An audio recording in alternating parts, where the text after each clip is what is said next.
Je vous souhaite la bienvenue à l'enregistrement de cette émission de télévision Les Actualités prophétiques, où encore une fois nous allons parler de notre glorieuse destinée dans le Seigneur.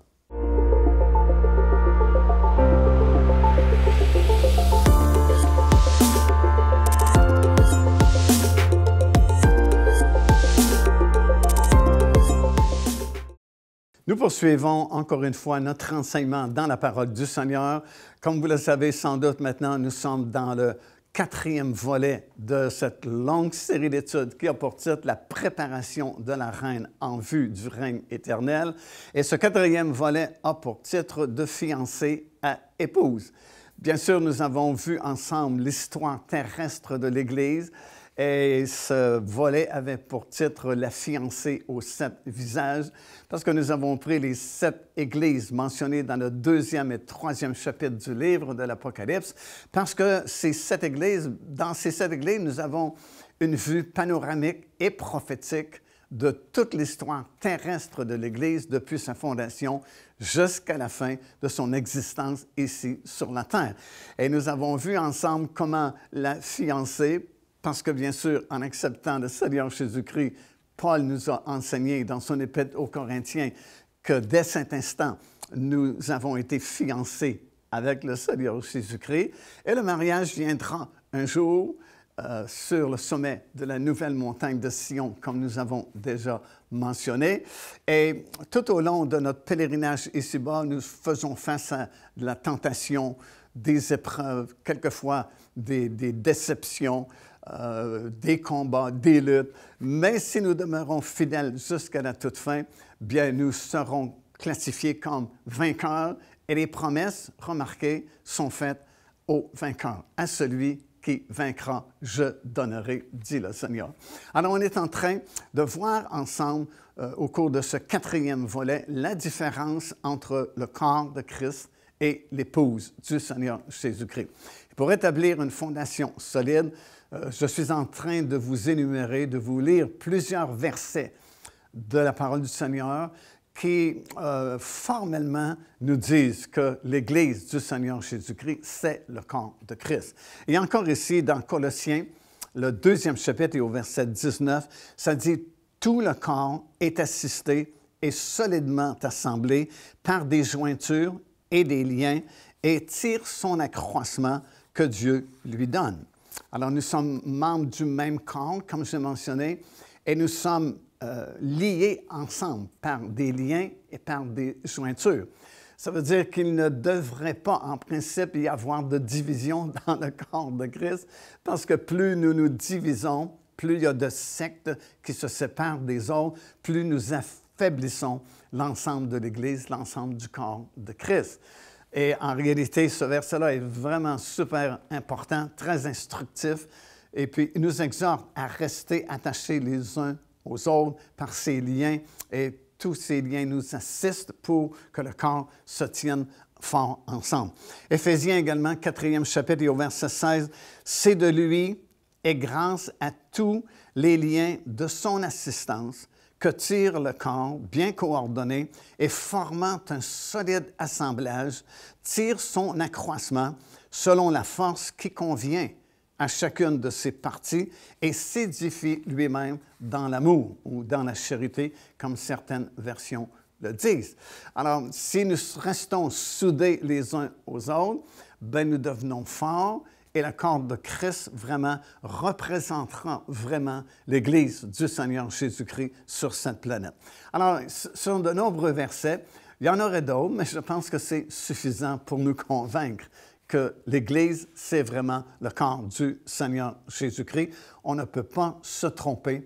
Aussi longtemps que l'Église sera sur cette terre, elle est le corps de Christ qui agit au nom du Seigneur Jésus-Christ. Nous sommes ses mains, nous sommes ses pieds, nous sommes ses yeux. Nous faisons l'œuvre du Seigneur Jésus-Christ. Nous travaillons pour l'établissement du royaume de Dieu dans le Seigneur parce que nous sommes le corps de Christ. De plus, la Bible affirme que nous avons été fiancés au Seigneur Jésus-Christ. C'est dans 2 Corinthiens, le 11e chapitre, ça dit ceci, « Car je suis jaloux de vous, d'une jalousie de Dieu, parce que je vous ai fiancés à un seul époux pour vous présenter à Christ comme une vierge pure. » Alors, on a lu ces nombreux passages de l'Écriture qui affirment que l'Église, c'est vraiment le corps du Seigneur Jésus-Christ, mais toutefois, tout comme nous le verrons un peu plus loin dans cet enseignement, tout comme l'épouse du premier homme a été prise de son corps, l'épouse du deuxième homme, qui est le Seigneur Jésus-Christ, sera également prise de son corps, qui est l'Église. Wow! Présentement, nous sommes fiancés. Un jour, la cérémonie du mariage aura lieu, mais entre-temps, nous travaillons pour l'établissement du royaume de Dieu dans le cœur de chaque personne. Et un jour, ce sera terminé et de son corps, qui est l'Église, sortira sa glorieuse épouse. Tout comme, vous savez, l'Ancien Testament, parole de Dieu, c'est surtout l'apôtre Paul qui a enseigné cela justement aux Corinthiens. Ce sont des images, des figures, des symboles, des choses qui arriveront dans la Nouvelle Alliance où nous sommes présentement. Par exemple, Paul va parler d'Israël, la sortie du peuple juif hors d'Égypte, leur trajet pendant de longues années dans le désert, et il dit c'est des images et des exemples pour que nous ne tombions pas dans les mêmes tentations. Et ici, dans Romains chapitre 5, verset 14, parlant justement du premier homme, Adam, ça dit que ce n'était qu'une image de celui qui devait venir. Romains chapitre 5, verset 14 dit que le premier homme n'était qu'une image de celui qui devait venir. Et le deuxième homme, le Seigneur Jésus-Christ, lui aussi est appelé le dernier Adam. Et c'est vraiment fort et on va développer ce texte-là parce qu'il est vraiment super important. Paul dit, le premier homme, Adam, qui a été créé, ce n'était qu'une figure, c'est-à-dire que Dieu savait par avance qu'il allait faillir. Et déjà, il voyait le deuxième homme qui viendrait lui réussir, c'est-à-dire le Seigneur Jésus-Christ. Mais ce qu'il faut retenir, c'est que le premier homme qui a été créé par Dieu dans le Jardin d'Éden, ce n'était qu'une figure du deuxième homme qui devait venir un jour. Alors, comme nous venons de le constater, chaque personne qui accepte le Seigneur Jésus-Christ, chaque personne qui est sauvée, est placée comme un membre dans le corps de Christ.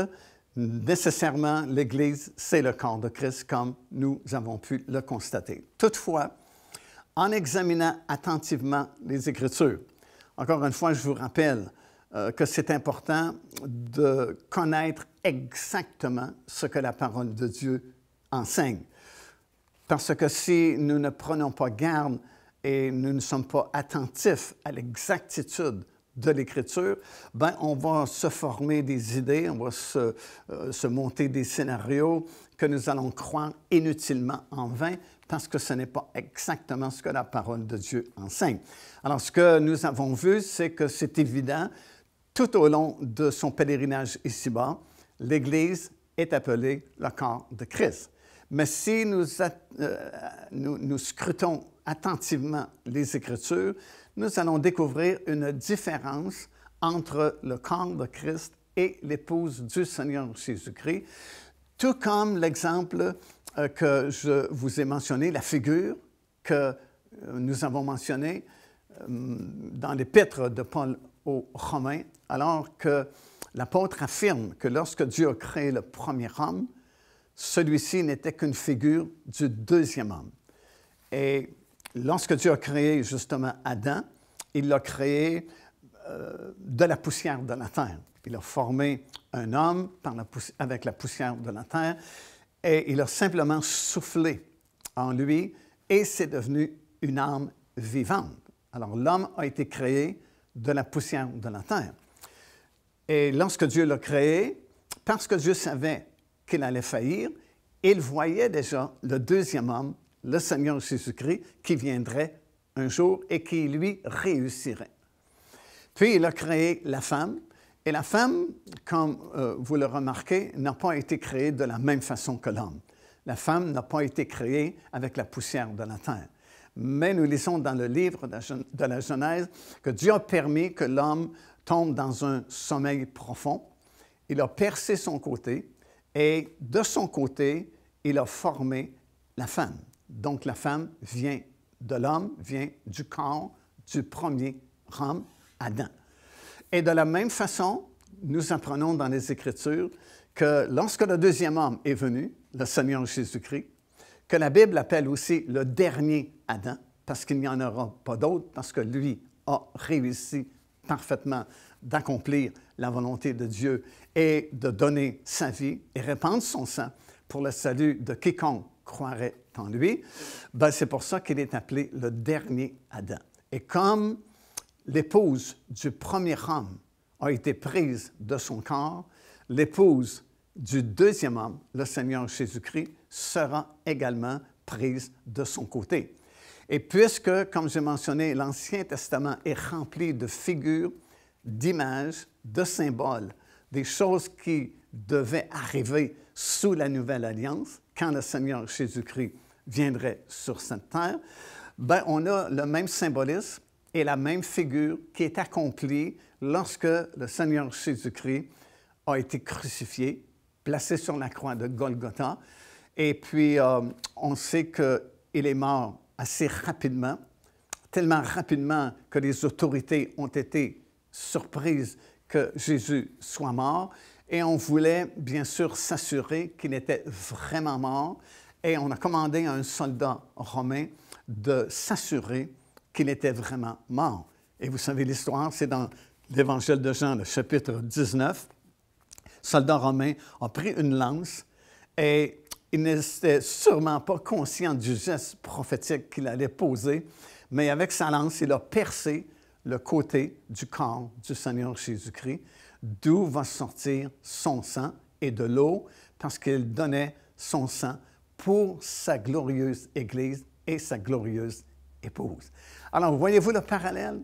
Premier homme a été créé et la première femme est venue du corps percé du premier homme. Et c'était une image, une figure pour l'accomplissement spirituel un jour de cette création, alors que le deuxième homme, le dernier Adam, viendrait, le Seigneur Jésus-Christ, et donnerait sa vie pour nous sur la croix de Golgotha, et de son corps percé sortirait sa glorieuse épouse également. Alors, tout comme la première femme, Ève, était une création distincte d'Adam, et pourtant venait du corps du premier homme, de la même façon, l'épouse de Christ est une création distincte, quoique venant du corps de Christ, qui est son Église. Alors, il me semble que c'est clair et facile à comprendre. Il y a un parallèle extraordinaire. Il y a une figure, et je vous rappelle dans Romains ce que Paul disait, le premier homme qui a été créé n'était une figure du deuxième homme qui devait venir, le Seigneur Jésus-Christ. Alors, ce qui est arrivé dans le domaine physique avec le premier homme et la première femme devait arriver du côté spirituel avec le deuxième homme, alors qu'il a donné sa vie et que son épouse sera prise de son corps percé. Alors, il me semble que ce que je viens de partager avec vous est vraiment évident. C'est simple, c'est clair, c'est facile à comprendre. Et la question peut-être qu'on peut se poser est celle-ci. Pourquoi y a-t-il une différence entre le corps de Christ et l'épouse du Seigneur Jésus-Christ? Bien, c'est certainement une bonne question et la réponse, je pense, c'est celle-ci. C'est afin d'être juste avec chaque croyant. C'est-à-dire que chacun d'entre nous, nous sommes sauvés, bien sûr, nous sommes membres présentement du corps de Christ. Et comme je viens de vous expliquer, aussi longtemps que l'Église restera sur cette terre, elle sera identifiée comme étant le corps de Christ. Mais dès l'instant où la trompette sonnera et que l'Église sera enlevée, bien, nous ne retrouverons plus cette expression, le corps de Christ, mais elle sera désormais connue comme étant l'épouse du Seigneur Jésus-Christ. Alors, pendant notre pèlerinage ici-bas, chacun d'entre nous, sans exception, nous sommes exposés à différentes épreuves, différentes tentations. Et puis, ce qui fera la différence entre les deux groupes, parce qu'il y a eu toujours deux groupes dans l'Église, des chrétiens spirituels et des chrétiens charnel, c'est la fidélité que nous aurons à servir le Seigneur malgré les épreuves, malgré les tentations. Par exemple, chacun d'entre nous, nous avons été délivrés du royaume des ténèbres en acceptant le Seigneur et nous avons été transportés dans le royaume de Dieu. Dans Colossiens, 1er chapitre, verset 12, ça dit ceci, « Rendez grâce au Père qui vous a rendu capable d'avoir part à l'héritage des saints dans la lumière, qui vous a délivré de la puissance des ténèbres et nous a transportés dans le royaume du Fils de son amour, en qui nous avons la rédemption et la rémission des péchés. » Alors ça, c'est un fait accompli pour chaque enfant de Dieu. Deuxièmement, nous avons été placés, chacun d'entre nous, comme un des membres du corps de Christ, comme on vient d'expliquer, afin de fonctionner dans ce nouveau royaume dans lequel nous avons été transportés. Troisièmement, nous sommes tous dans la même course. Dans Éphésiens chapitre 12, ça dit « Nous donc aussi, puisque nous sommes environnés d'une si grande nuée de témoins, rejetons tout fardeau et le péché qui nous enveloppe si facilement et courons avec persévérance dans la carrière qui nous est ouverte, ayant les regards fixés sur Jésus, le chef et le consommateur de la foi. » Aussi dans Colossiens 2e chapitre, verset 18, il est écrit « Qu'aucun homme sous une apparence d'humilité et par un culte des anges ne vous ravisse à son gré le prix de la course. » Paul ajoute ici dans l'épître qu'il a écrite aux Philippiens, 3e chapitre et au verset 12, « Ce n'est pas que j'ai déjà remporté le prix ou que j'ai déjà atteint la perfection, mais je cours afin de tâcher de le saisir. » Également, dans la deuxième épître de Paul aux Thessaloniciens, Timothée plutôt, 4e chapitre et au verset 7, il dit « J'ai combattu le bon combat, j'ai achevé la course, j'ai gardé la foi. » Alors, nous sommes tous dans la même course. Alors, dépendamment comment nous courons, dépendamment comment plutôt nous persévérons dans cette course-là, nous serons récompensés en conséquence. Quatrièmement, nous sommes tous également attaqués par notre ennemi qui est le diable. Ne pensez pas que vous êtes une exception lorsqu'il y a des épreuves qui arrivent dans votre vie, puisque l'apôtre Jacques dit que les mêmes épreuves sont données ou sont expérimentées par chaque personne, chaque frère, chaque sœur dans le Seigneur. Nous sommes éprouvés, nous sommes tentés de différentes choses, mais nous sommes chacun éprouvés. Nous sommes attaqués soit par des épreuves. Pourquoi est-ce que nous sommes attaqués? Parce que le diable est jaloux du privilège que nous avons d'être sauvés, d'être pardonnés. Il est jaloux de la gloire qui est réservée pour chacun de nous, du règne éternel qui vient bientôt, que lui a perdu à cause de sa rébellion contre Dieu et parce qu'il était une créature angélique très particulière. C'était un chérubin vraiment très fort, très puissant. Il n'y a pas de rédemption possible pour lui. Alors, c'est pourquoi il attaque les enfants de Dieu, soit par des épreuves, soit par la maladie physique, soit par des doutes, soit par des situations désagréables et différentes sortes de tentations. Déjà, l'apôtre Pierre nous a mis en garde, il a dit « Soyez sobres, veillez, car votre adversaire, le diable, rôde comme un lion rugissant, cherchant qui il dévorera. Résistez-lui avec une foi ferme, sachant que les mêmes souffrances sont imposées à vos frères dans le monde. » Conséquemment, ce n'est pas un chemin facile. Jésus lui-même nous a prévenus dans Matthieu chapitre 7 d'entrer par la porte étroite et il nous a dit que le chemin en plus était resserré et étroit de l'autre côté de la porte. Et ce qui fera la différence entre les deux groupes que j'ai mentionnés, c'est notre fidélité. Si nous abandonnons le Seigneur, si nous ne résistons pas à ces épreuves-là, mais nous nous décourageons, bien, c'est certain que nous n'aurons pas les mêmes récompenses et nous ne ferons pas partie du même groupe de rachetés. Et je vais vous expliquer dans la suite de cette étude comment il y aura des groupes différents qui vivront avec le Seigneur, qui seront là sur la nouvelle terre également, parce que les récompenses seront éternelles. Donc, ça vaut la peine de faire attention. En plus de tout ce que je viens de vous mentionner, le Seigneur ajoute ceci dans l'Évangile de Matthieu, c'est dans le 16e chapitre et au verset 24, il dit « Si quelqu'un veut venir après moi, qu'il renonce à lui-même, qu'il se charge de sa croix et qu'il me suive. Car celui qui voudra sauver sa vie la perdra, mais celui qui la perdra à cause de moi la trouvera. » Alors, autrement dit, il y a beaucoup d'épreuves, il y a beaucoup de tentations, il y a certaines difficultés que nous allons rencontrer durant notre marche ici-bas avec le Seigneur Jésus-Christ. Et ce qui fera la différence, comme je mentionnais, c'est notre fidélité. Parce que dans Corinthiens, l'apôtre Paul va dire ceci, il va dire « Tout ce qu'on vous demande, tout ce qu'on demande aux dispensateurs, c'est qu'ils soient trouvés fidèles. » Alors ça, c'est la plus grande chose aux yeux du Seigneur, notre fidélité.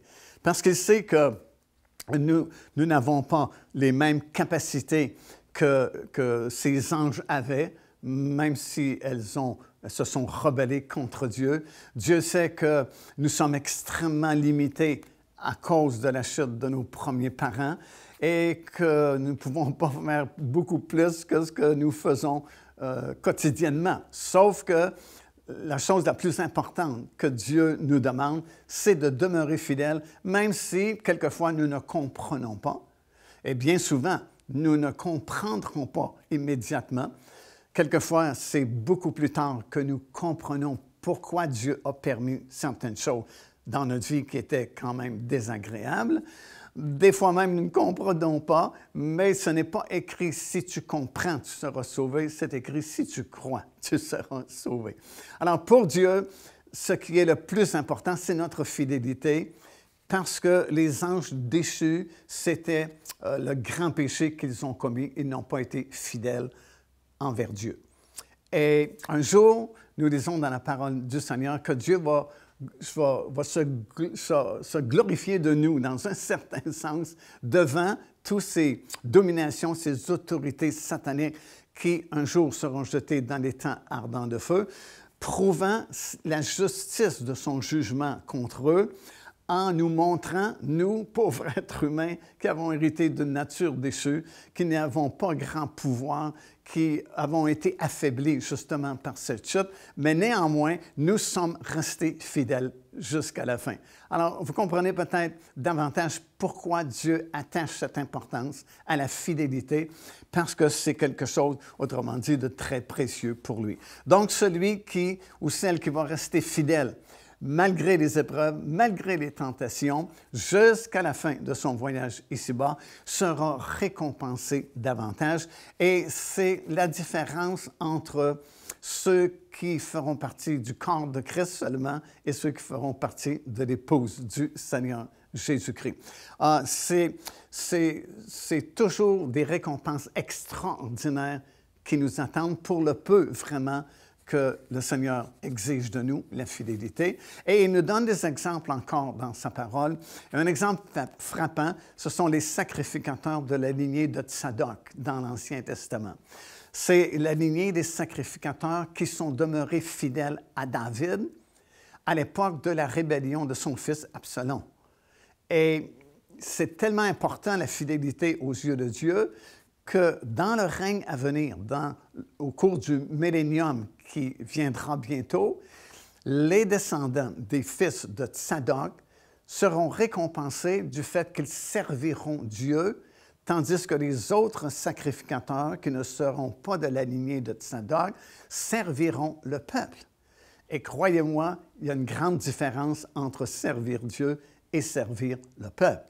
Alors, ils seront récompensés éternellement parce qu'ils ont été fidèles et on voit l'importance que Dieu attache à la fidélité. Ceci nous amène au troisième point, qu'il y aura des rangs différents parmi les rachetés de l'Éternel et que nous ne ressusciterons pas tous en même temps. Encore une fois, 1 Corinthiens chapitre 15, Paul affirme que oui, nous allons tous ressusciter, mais chacun en son rang.